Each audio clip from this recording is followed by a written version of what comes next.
Yes, now it has started to record. Okay, good morning all of you. And one reading assignment is posted on Moodle. Professor Amlar, you may once again repeat whatever you just mentioned. See, the reading assignment that has been given in Moodle, they are helping you to stay focused, where to look for information. Please go through those sections, and so that, see, everything cannot be covered orally in the class. And hence, you have to read the corresponding text, codal provisions, and the handbook. Please read whatever has been mentioned in the reading assignment. Okay. Have you attempted assignment problems? Any questions related to assignment problems? And if you have any questions, please let us know those things. Otherwise, let me start presentation, or let me start today's lecture.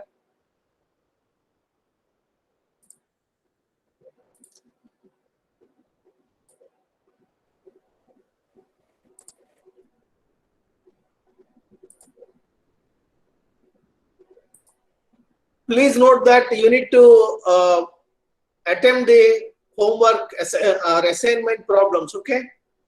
Because we are parallelly going through the class lectures and going through the assignments, then only it helps you to understand better, okay? So let me go through this example once again. This is what we looked in the last class.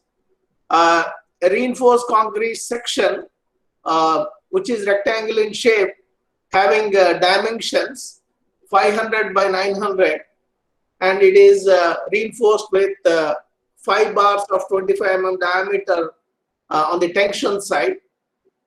And we looked at how to calculate stresses in steel or concrete and steel once some amount of moment is applied on this beam, okay? That moment here it is given, M is equal to 250,000 Newton meter. If you apply that load or that moment, what is going to be the stresses that are developed in concrete as well as steel? So if you understood this problem, you should be able to calculate stresses in steel and concrete for a rectangular section as that is given here, and which is reinforced with steel rebars on the tension side, okay? And then also we looked at if you are given the grade of concrete and type of steel, you know how to get the permissible stresses, or if the permissible stresses in steel and concrete they are given, what is the moment carrying capacity or moment of resistance of a section, a rectangular section, which is reinforced with steel on the tension side. That procedure also we looked at. Also, once we get the moment of resistance, depending on the boundary conditions and the conditions of the beam, how it is supported. You see, what we did is we are assuming some rectangular section reinforced with rebars on the tension side. Suppose that kind of section is used as a cantilever beam or simply supported beam. What is the maximum load that you can apply on that? Okay, and if you know the span of the beam, you should be able to back calculate depending on the type of load. It need not be uniformly distributed load. It can have any other variation. So you need to go back to your structural analysis and then refresh those concepts, and given the span of the beam and the type of loading, you should be able to get the maximum bending moment. So the moment of resistance is going to be equated to the maximum bending moment, from which you will be back calculating the intensity of the loading. So that is the third portion of this question, okay? So this example in a way gives you a complete picture of analysis of a rectangular beam with the dimensions, geometric dimensions given to you, and also the reinforcement details are given to you. Here the steel is on the tension side, but we'll see subsequently if the beam is reinforced, such kind of beam is reinforced with reinforcement both in tension as well as compression side. So any questions here? So everything is clear? No questions? And before I proceed to the next problem, I want to show, recall last time what we did is we calculate based on the permissible stress in concrete, and we calculate the moment carrying capacity from concrete point of view, that is MC. You see here, if you know the permissible stress in concrete, you calculate the moment capacity from compression or from a point of view of compression in concrete using this MC is equal to half sigma CPC B times N times JD. And if you know permissible stress in steel, you can calculate moment capacity from point of view of tension in steel, and that is given by MT is equal to sigma ST AST JD. And you get MC and MT and compare MC and MT, whichever is smaller, that is going to govern your moment carrying capacity. Or in a way, what we are saying is whichever is the lowest. If MC is smaller than MT, then concrete is going to reach its permissible limit first compared to steel. And if MT is less than MC, steel is going to reach its permissible limit first. Okay, there is another way of checking this as well that we will see in today's class for completeness, and then we'll proceed further. Any questions here? We are trying to go very slow and make sure that you understand these basic concepts, because this is what these concepts will be what we'll be using in the subsequent designs. Okay, so that's why I want to make sure that these concepts are very clear to you. So now let's see the other way of checking.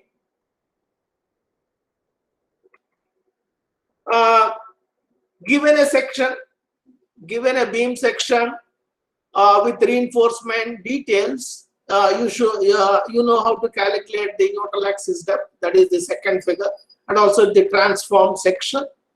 And the third one is nothing but strain distribution diagram. Sorry, stress distribution diagram. Directly stress distribution diagram is shown here.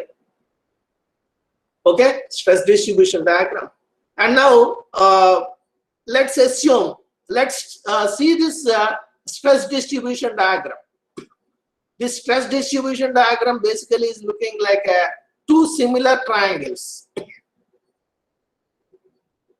You can see here the top one is one triangle and bottom one is another triangle. Okay, so from properties of similar triangles, so before you come to this stress distribution, you already know what is neutral axis depth. So N is already known. So this dimension, you see here, from this top edge to the neutral axis, you know that dimension. N is known.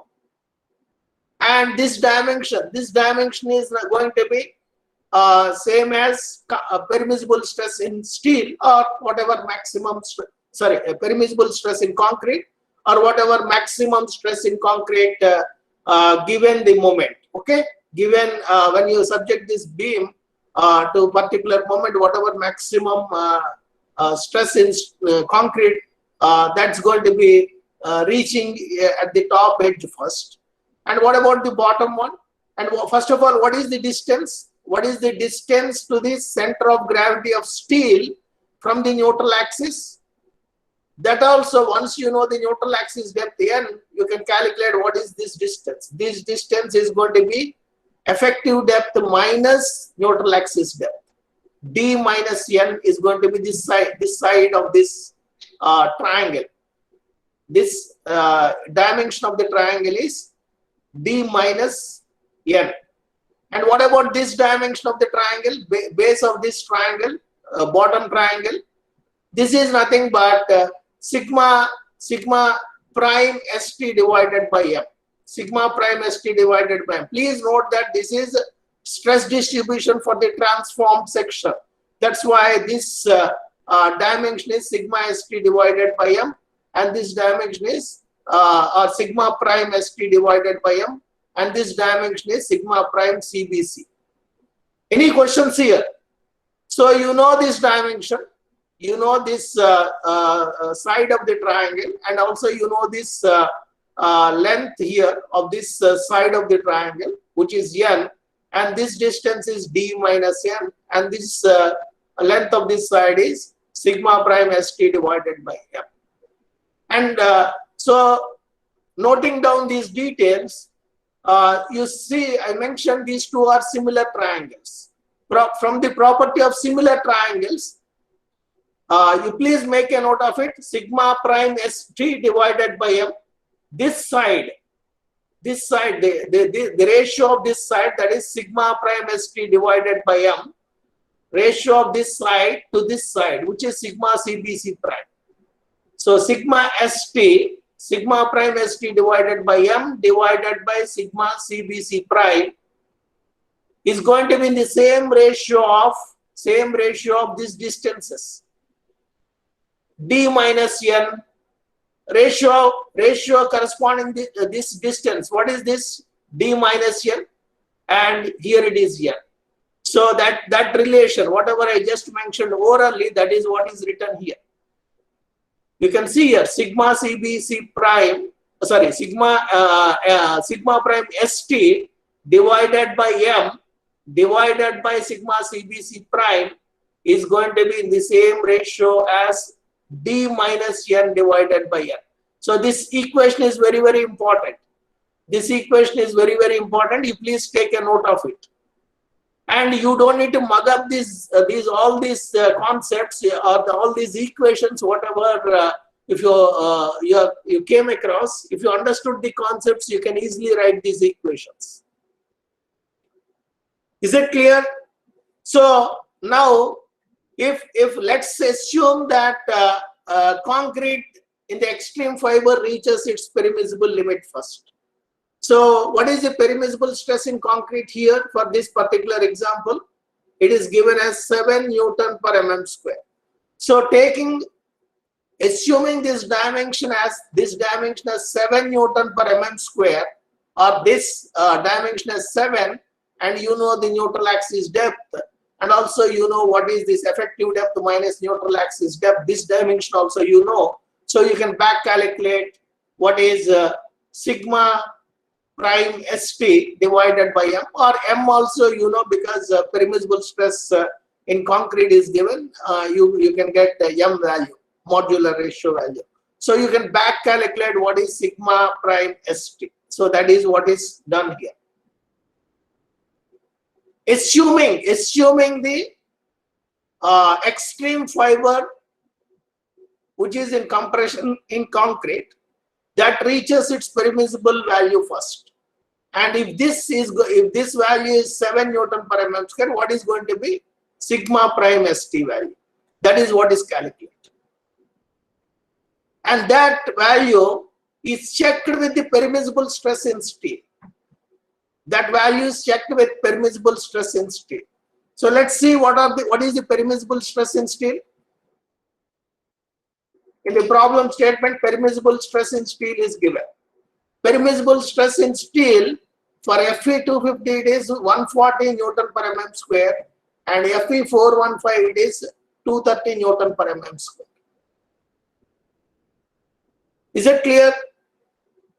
So now let's compare the value which we calculated, sigma st prime, that is whatever is, if you use this, you get or whatever is given here, 200.39 Newton per mm square. So now you compare this with permissible stress in Fe 250, which is 140 Newton per mm square. So 200.39 is greater than 140. So steel by the time concrete reaches its permissible limit, steel is going to exceed its permissible value. That means which is going to govern your this one capacity? Steel is reaching its capacity first. By the time concrete reaches 7 Newton per mm square, steel is already exceeding its permissible limit. So that's why steel is going to govern, or your moment carrying capacity of, or moment of resistance of this particular section is going to be governed by steel. And if you are using Fe250, for Fe250, permissible value is 140 Newton per mm square. Let's assume I'm using 5 number of 25 mm rebars, but instead of Fe250, I'm using Fe415. If it is Fe415, the permissible stress in steel is 230 Newton per mm square. So 200.39 is less than 230. In that case, concrete is going to reach its permissible limit first. Is it clear? Professor Amalan, you want to add something here? No, I think we will be discussing the concepts of over-reinforced, under-reinforced. At that time, I will add. So no questions here?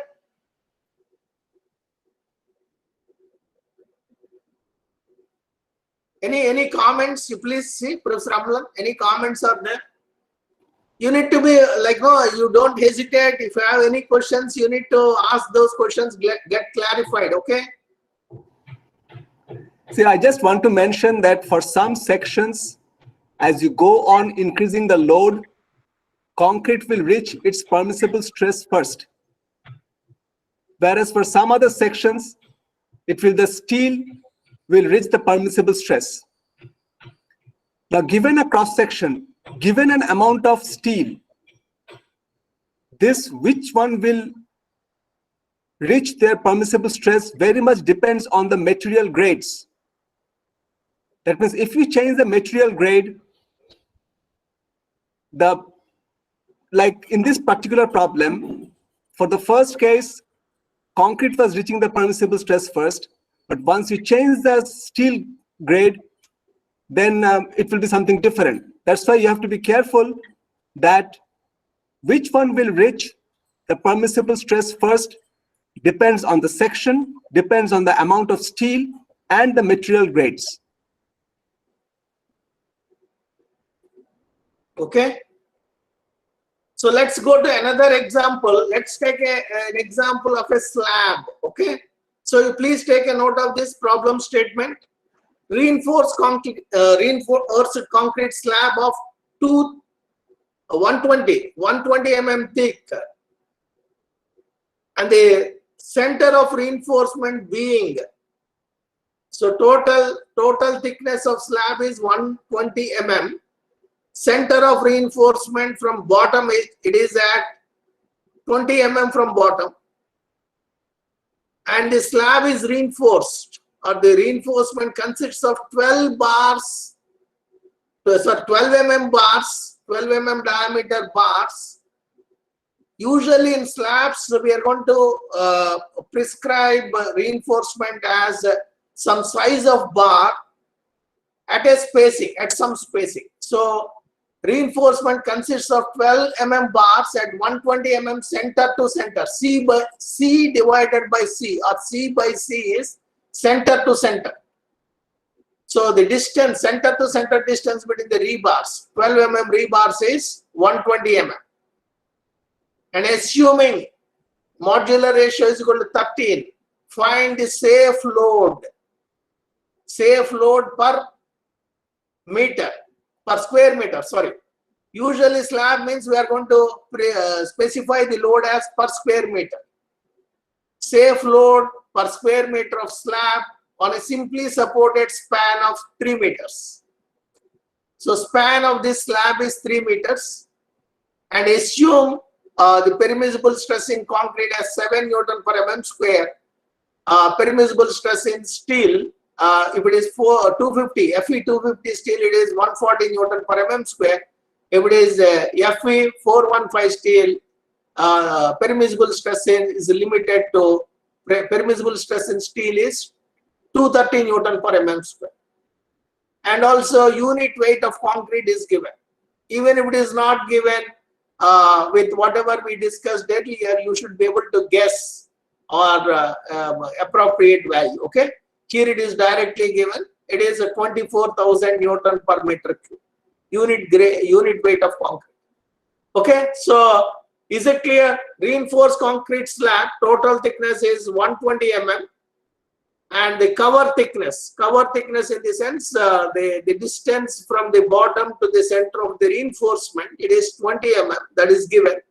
Modular ratio is given 13, and the reinforcement, the size of the reinforcement is 12 mm, and 12 mm bars are placed at a distance of 120 mm center to center. Okay, and then you are asked to estimate the safe load per meter square of this slab, and all other details are given, permissible stresses in concrete and steel. So if the last problem is clear to you, this problem is similar to the last one, except that this is a slab. So you can see here, whatever we looked at this example, in this example, the sectional dimensions or for this rectangular cross section beam is given. Okay, so this dimension, width or breadth of the beam is given as 500 mm, depth is given as 900 mm, and the reinforcement on the tension side is given as 5 numbers of 25 mm diameter bars. Now in slab, width of it can be taken. Slab can also be idealized. As a rectangle cross section beam similar to this one, except that this width you take it as 1 meter. We are going to analyze the slab section for 1 meter width. So width is going to be 1 meter and depth is going to be 1 meter means 1000 mm, and depth is going to be 120 mm. So overall depth is 120 mm, and effective depth is going to be 120 minus 20, 100 mm. 100 mm is going to be your small d. And what about the reinforcement, bottom reinforcement? How do I get it? You know the width. Width is 100 mm, sorry, 1000 mm. 1000 mm is the width of the section you are considering. In 1000 mm, if the spacing of the rebars is at 20 mm center to center and the diameter of the rebar is 12 mm, you should be able to find how many rebars are going to be there in 1 meter width. Okay, so that idealized section is what we are going to analyze. So let's go through the procedure here, and rest of the things is going to be same. Once you idealize that section and the determination of neutral axis depth by equating the total area or the moment of area and compression to the moment of area and tension, getting the neutral axis depth, and subsequent all other things are going to be same. Okay, so let's see that. So considering 1 meter width of this slab, I think the figure is not given. Figure you can imagine with whatever description I have given you. Okay, figure is not given here. And now considering 1 meter, take small b as 1 meter width. And I told you in 1 meter width how many rebars are going to be there. 12 mm diameter rebars at a spacing of 120 mm. How many rebars are going to be there? So that is what is calculated. Total area of steel is calculated. In 1 meter, in 1 meter width, that is 1 meter is nothing but 1000 mm. 1000 divided by what is the center to center spacing of the rebars? 120. So 1000 divided by 120 is going to give me how many rebars are going to be there. And 12 mm rebar. For 12 mm rebar, what is going to be the cross sectional area? Pi multiplied by 12 square divided by 4. Please, one of you quickly tell me what is that? Pi 12 square divided by 4. What is that value? Quickly. 113. Huh? 113 millimeter square. Did you calculate, or you are just seeing this slide and telling me? I did. Okay. So anyway, so the number of bars is, we are looking at 1 meter width, and spacing of the rebars is given 120 mm center to center. So 1 meter expressed in millimeters, 1000 divided by 120 is going to give you a total number of bars, and the cross sectional area of each bar is pi 12 square divided by 4, which you round it off to the nearest integer. It's going to be 113. So total number of bars multiplied by cross sectional area of 1 bar is going to give total steel. Finally, that is what we require, amount of steel on the tension side. So once you get amount of steel on the tension side, you know the procedure. If the section is rectangular, width is given, width is 1000 mm, effective depth is 100 mm. Rest of the procedure is same as previous example, and that is what is done here.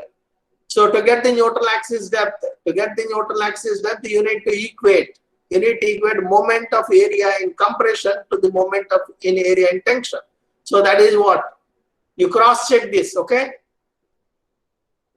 And then once you solve this quadratic equation, how do you solve this quadratic equation? You just go back to your high school mathematics, get the roots of it, and then take the realistic root, and that is going to be your neutral axis depth. And don't put all the significant digits that you get in your calculator, okay?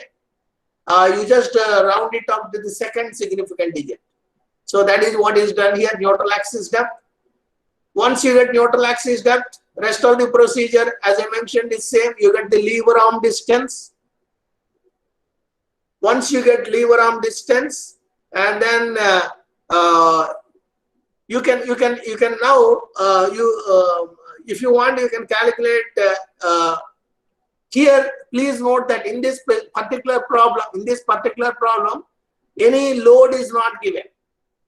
Here in this particular problem, if you see the previous example, if I apply certain moment, what is going to be the stresses that are developed in steel and concrete? That kind of question is asked. So here directly it is mentioned in the problem statement. You tell me what is the safe load per square meter of the slab. So now once I know the neutral axis depth and once I know the lever arm, I need to check whether steel is going to reach its permissible limit or concrete is going to reach its permissible limit. So moment carrying capacity with respect to concrete is calculated. Moment carrying capacity with respect to steel is also calculated. So moment carrying capacity with respect to concrete is given by half sigma CBC prime multiplied by B times N times JD. So that is what is done. Half sigma CBC prime, which is permissible stress in concrete, and what is B? B is 1 meter width, so 1000 mm, and N is the neutral axis depth, and JD, you cross check all these numerical values, okay? JD is once you get neutral axis depth, D minus N divided by 3 is going to give you JD. So that is what is it. So you considering from concrete point of view, considering concrete reaches its permissible limit first, what is the moment carrying capacity that is given, that is calculated. And similar exercise you need to do with respect to steel. What is the moment carrying capacity if steel reaches its permissible limit first? So what is that moment going to be? Sigma ST multiplied by AST multiplied by JD. So sigma ST, this is the area of steel. The first number 941.66 is your area of steel. So please let me go to the previous slide. Then here 941.66 mm square, that is the total amount of steel. So that is this area of steel, And what is the permissible stress in steel? If you are using Fe250 steel, permissible stress in steel is limited to 140 Newton per mm square and GAD is 87.09. So you calculate, considering steel, what is the moment carrying capacity, and then whichever is the least out of these two, that you take it as, that is what is done. Compare this number to this number is lowest, so moment carrying capacity is that. Now, slab is simply supported. What is the span of this slab? 3 meters. And if it is simply supported, last class I told you, first thing is you need to go back to your structural analysis and then familiarize or refresh all those concepts. Okay. Now coming back to this one, I want to find what is the safe load per meter square on this slab, assuming it to be simply supported. Span of this slab is taken as 3 meters. Span in the sense, the distance between the supports. Supports are at a distance of 3 meters. Okay. And what is the load on this slab? Load on this slab is W. I don't know what it is. I'm going to calculate that. And this W is in Newton per mm square per square meter. So I need to multiply with the width. Width is 1 meter and the span is 3 meters. So W is in Newton per mm square. You can see here, W is in Newton per mm square or Newton per meter square. So W is, let's assume W is per, it is asked in the problem statement, what is the safe load per meter square? So W is going to be in Newton per meter square, and that multiplied by unit width, unit meter width, that is this one, and multiplied by span 3 square divided by 8. And what are going to be the units of this? What are going to be the units of this quantity? W multiplied by 1 multiplied by 3 square divided by 8. If you find that value, the units are going to be Newton meter. If I want to convert Newton meter into Newton millimeter, I need to multiply with 1000. That is why this 1000. Because why I am doing all this? Because this moment is in Newton millimeter. I want to equate this quantity to the moment carrying capacity of the section. So that is what is done here. So with whatever explanation I gave you, you please think about it. When you have different units, you should be careful. And also what exactly you want, whether W is per square meter or W is per unit length. That also is you need to keep in mind. You need to keep a watch on that. So once you do this, except W, all are numerical values. You can back calculate what is W. That is what is given here. This is the load. This is the load that this particular section, which is reinforced with 12 mm rebars at 120 mm center to center spacing, with a whatever grade of concrete and whatever type of steel that is used, this slab can take this much load. So you take a note of this, like 10205.5 Newton per mm square. That is the total load this can take. But please note that slab itself has its own self weight. So we need to deduct that. We need to deduct the self weight of the slab before we prescribe the safe load carrying capacity of the slab. So that is what is calculated. Self weight of the slab per unit, because please note that this is the load per meter square. So self weight of slab per unit area, that is also calculated. How do you get self weight of slab per unit area? Density of concrete is given. Please note, density of concrete or unit weight of concrete is given as 24,000 Newton per meter cube.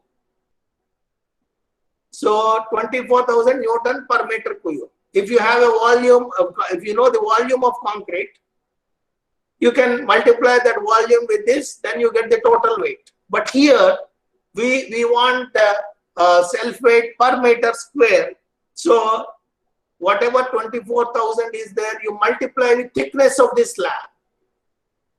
And what are these units of this 24,000? They are in Newton per meter cube. And this 120 mm is the overall depth of the slab.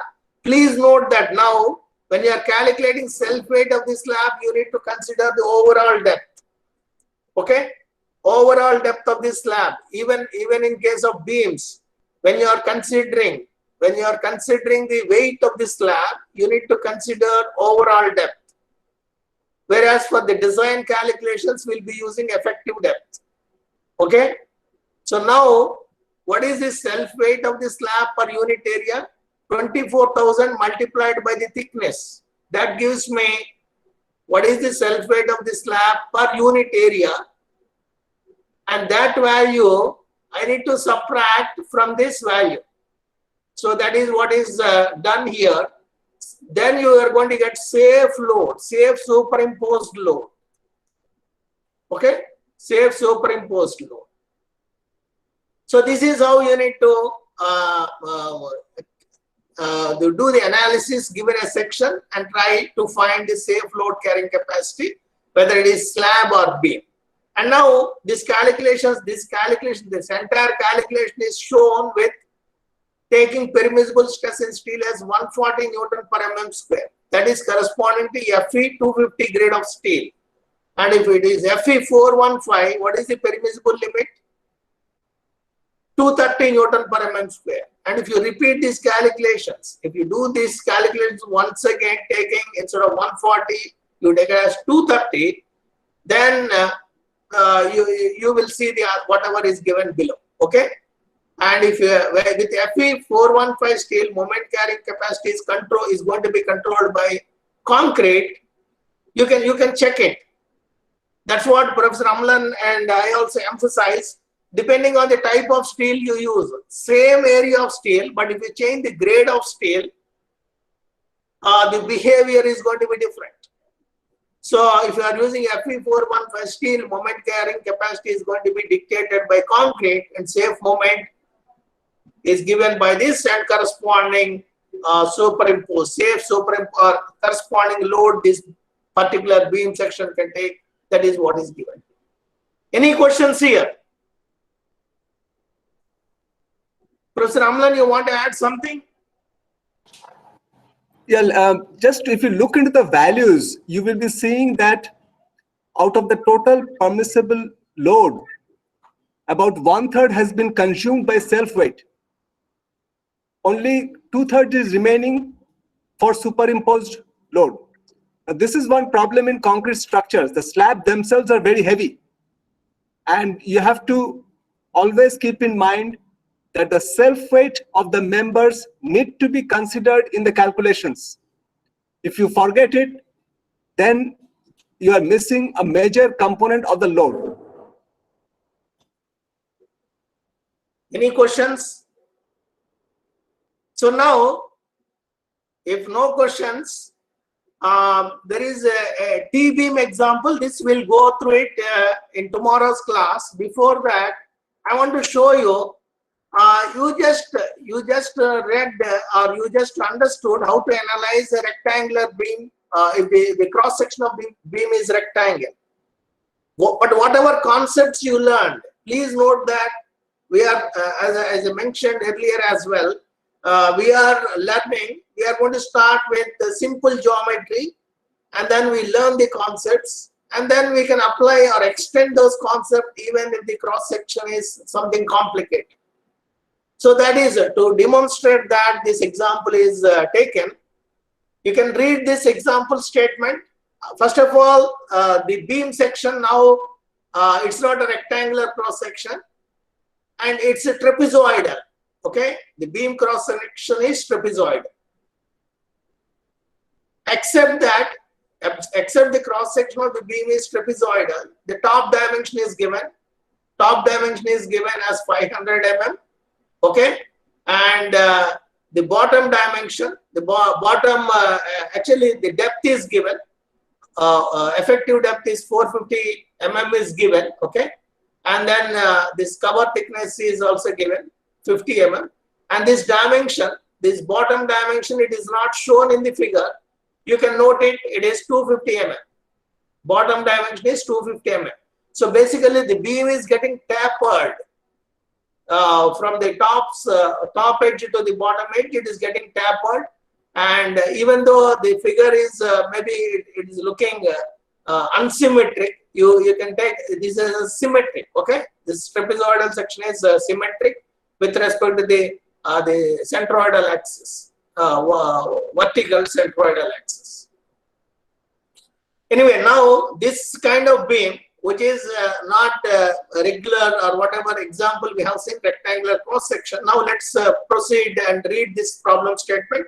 Find the moment capacity of this beam section. Permissible stress in steel is concrete is given, permissible stress in steel is given, and modular ratio 13 is given. And please note that now this is the third example you are looking at. Whenever you see permissible stress in concrete as 7 Newton per mm square, M is modular ratio is going to be 13. So by looking at many examples, you can easily guess if this permissible stress in concrete is given, you can easily write what is modular ratio. Okay, so now this information is given. So now how to proceed? How to proceed to find the moment carrying capacity of this kind of beam, which is trapezoidal in shape and which is where the top edge is 500 mm, bottom edge is getting tapered to 250 mm. And overall depth is 500 mm, or effective depth is 450 mm, and it is reinforced with 5 bars of 20 mm diameter bars. How do I proceed? So the first step you need to keep in mind is to get the neutral axis depth. How do I get neutral axis depth? By equating total area in moment of area in compression, by equating moment of area in compression to the moment of area in tension. Moment can be taken with respect to the neutral axis. Moment can be taken with respect to the neutral axis. But before that, since this section is tapering, width of the section is different at different locations. So if I take a strip at a distance x from the top edge, if I take a strip at a distance x from the top edge, what is its width going to be? Width of this strip is going to be. You just go back to your simple mathematics. This is 500 here, and 500 is getting tapered to 250 over a depth of 500. Okay, and what it's going to be at a distance x. Or if the depth of the neutral axis is n, if the depth of the neutral axis is n, what is the width of this strip at this or width of this section at the neutral axis? At the neutral axis, what is going to be the width? So that is what is written here. 500 minus, and the slope is, it is getting tapered from 500 to 250. That is the reduction in the width is from the top edge to the bottom edges. What is the reduction in the length of the top edge with respect to the bottom edge? That is 250. And 250 reduction is there over a depth of 500. So 250 divided by 500 multiplied by n. So this gives you width of this strip at the neutral axis location. And if you want width of this strip at any distance from the top edge x, let's say instead of n, x, then instead of n, you replace with x, you are going to get the width at that particular location. Any questions here? So once you get this one, you can equate. Let's assume neutral axis depth is n, and based on that we can find what is the, for this trapezoidal section, what is the moment of area with respect to the neutral axis for this top trapezium. Okay, so let's see that one. So the area, if for your convenience, if you are comfortable with directly handling the trapezoidal section, then go ahead and do that. Otherwise, you can split it into rectangles and triangles. So as that is shown here, this dotted line, okay, or this dashed line is basically what it is doing is this the top trapezium is divided into a rectangle and two triangles. So the area ABCD can be divided into rectangle AB, EF and triangles ADF and BCE. Okay, and this width. What about this width? What about this CE and what about this width here? That width is actually n divided by 4. How I am saying it is n divided by 4? You please go back to your mechanics or just simple geometric analysis and find if this slope of this section or this is top width is 500, bottom width is 250, and how it is tapering based on that this distance you can estimate. It is n divided by 4 and n divided by 4 here. Okay. Assuming the section is symmetric about the centroidal axis. So once you get that, you take the moment of the compression area about the neutral axis, and that is given here. And then moment of the area in tension is nothing but total area of steel multiplied by modular ratio multiplied by D minus small d is going to be 450 minus yeah. So that is good. That is very straightforward. Modular ratio times the area of steel multiplied by effective depth minus yeah. So equate this moment in tension to moment in compression and get the neutral axis depth. Get the neutral axis depth. Once you get the neutral axis depth, now you go back to the section and try to find the total compressive force. For that, you need to take a width strip like this. And what is going to be width of this strip? It is at a distance x. So I showed you that calculation. Based on that, you can get the width of this strip.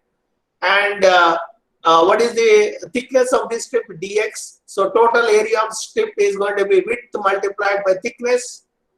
That is going to be stress. That is going to be area of this the hatched portion. And you know the stress distribution. Stress distribution is linearly varying. So at this level, at the level of this strip hatched location, what is going to be the stress? That stress value. How do I get that stress value? You know the neutral axis depth, and you know this is sigma CBC prime. So now if you are at this distance, you can easily find from properties of similar triangles what is the stress value. So that stress value multiplied by this width multiplied by this dx is going to give you the force, and that you do integration from bottom edge or from the neutral axis to the top edge. So if you express it all like that in an integral form, this is what it's going to look like. This is width of the strip, thickness of the strip multiplied by the stress at the level of the strip. So this is total compressive force. And if you want moment of this compressive force, this force you need to multiply with lever arm. And that is going to depend on with respect to what? Whether you are calculating moment with respect to the neutral axis or whether you are calculating moment with respect to the top edge. If you are calculating moment with respect to the neutral axis, whatever we discussed, that you need to multiply with this distance. What is this hatched portion distance from the neutral axis? Please note that this dx is very, very small. For explanation purpose, this width is shown this much, but this dx is very, very small. Okay, so the distance of this hatched portion from the neutral axis is going to be n minus x, or if you want the distance of this hatched portion from the top edge, it's going to be x. So whichever way you want, you can do that and multiply with the corresponding value. So that is what is shown here. Moment of compressive force with respect to the neutral axis. So here it is taken moment with respect to the neutral axis, so it is n minus x. So you got moment of the compressive force with respect to the neutral axis, and also you know the compressive force moment divided by force. What is it? What is that going to give you? What is that going to give you? Moment divided by force is going to give you the location where the resultant of that force is going to act. So the idea of doing this exercise is to find that. So moment is divided, this moment value. You can take a note of it. Please take a note of this force. 37,540.42 sigma CBC prime. Or you just take this numerical value. 37,540.42. You take a note of that. And also, what is this moment of compressive force? It is 40 or 402311.8.1. So you take a note of this numerical value. And you take divide this or the previous value. Divide the previous value 37.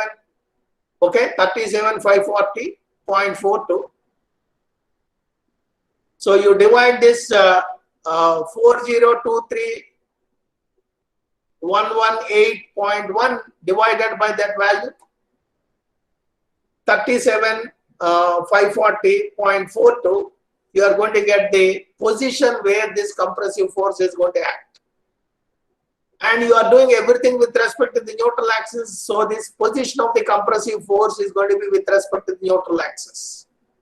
So this is where the resultant compressive force is going to act from the neutral axis. But I want from the top edge. I want from the top edge. So if you want from the top edge, you subtract this value from the neutral axis and you can calculate what is the lever arm. Lever arm. Professor Rao, we can stop for today. No, just wait a minute. Just 1 minute. I will stop there. Okay. So once you get the lever arm, you can calculate rest of the things. You can calculate the stresses. You can calculate the moment carrying capacity, everything. So that is what is given in the rest of the calculation details. So what I suggest is you please go through this example. Okay. So this example gives you a confidence. Whatever section, whatever can be the section, you should be able to analyze. And if you are able to understand this example, you can extend it for other fancy geometry. Let's say assume we have some geometry like this, some kind of section. You can see here a beam section is there. Here there is no material, concrete is not there, but it is reinforced on one side. For this kind of section, how do I proceed to analyze? Same way. Okay, I'll stop here. Any questions? Professor Amlan, you can add something. No, I think for today it is okay. Okay, you need to be more serious. Okay, so we are going ahead, and you are not asking any questions. I'm assuming you are following. Please attempt these assignment problems 1, 2, and 4. In tomorrow's class, we are going to discuss about T section as well as doubly reinforced section. Okay, thank you. Let me take attendance. Sir. Sir, in the slab example, sir, when you were calculating the area of steel, sir, then the ratio 1000 by 120 was 8.33. So should we take 8 or 9, sir? Which one? Sir, where? Sir, when you were calculating area of steel, sir, the ratio was 1000 by 120, right, sir? Yeah, you can round it because please note that these are rebars. Okay, you can round it up to the nearest integer. Sir, but when you were solving, sir, you didn't round, sir. Means it was coming out to be 8.33. So should we take 9 or 8, sir? No, you take it as 9. Or you can do one thing. You can do one thing. You just take that number. So this is what he's asking. Just let me go to that, and then you.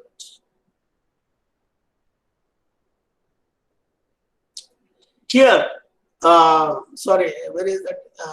Here, this one, no? Area of steel. This is what is asking. In 1 meter width, how many rebars? So 1000 divided by 120. is coming as 8.33 something. You take it Yes, as 9. Okay, sir. Okay? You can take it as a 9. Any other questions? Please attempt assignment problems. We want some intelligent questions from your end. Okay? Okay, thank you.